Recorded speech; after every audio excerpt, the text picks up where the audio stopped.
Welcome to FNGMS Ask Atul Jose series. I'm Atul Jose. In today's episode, I will share one secret to improve the tell me about yourself or walk me through your resume interview question. When I conduct mock interviews for FNGMAT, even applicants working in management consulting, marketing, or in C-suite roles try to sequentially mention their work experience. The schools expect that, but they have the timeline in front of them with details about each role, the impact, and the responsibilities. What is missing is the motivation behind each transition. If you transition from leading a 3% to a 20% team and you have highlighted them clearly in the resume, the motivation is obvious. The problem arises for many of you who work solo or with a limited team, especially if you're coming from private equity or in venture capital role where there's a lot of autonomy. In such cases, the motivations will be around the kind of investments you made or the unique frameworks you created for due diligence or the dynamics you have created with business owners and entrepreneurs. You must clearly articulate the interest behind pursuing certain projects. Don't assume that the interviewer will understand. If you are a career switcher, you should articulate the reasons for the transition. This is true for a military candidate transitioning to finance or consulting, a law candidate transitioning from corporate law to a VC role, a CFA transitioning to investment banking, a technologist transitioning to management consulting, a non-profit or government candidate transitioning to consulting,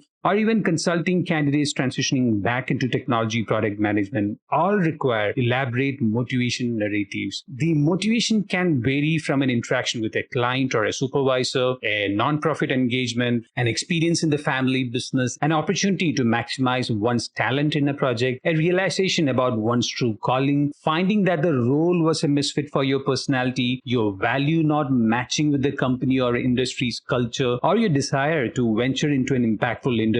I always remember this client who worked in crypto when crypto was not even a buzzword, and the person transitioned away from the industry. On the side, he was building his venture around interior designing. This was a finance candidate who started with an investment banking firm. There were 3 transitions in his career, and he was over the age of 30. How do you narrate such complex and diverse career transitions to an interviewer? If there is even a slight hint that the person was aimlessly exploring careers, his admission chances would go down drastically. But we logically connected each career transition, and that helped him secure admission to an MSN school. So, regardless of your age, whether you have overextended your stay in a role or you are trying out startups on the side, all can be connected if you add motivation and an interesting narrative behind each transition. For help with MBA admission, interview preparation, subscribe to FNGMAT's mock interview service at store.fngmat.com/mock-interview-service. Or you can reach out to me at store.fngmat.com/contact-fngmat. I'm Atul Jose. See you in the next Ask Atul Jose series.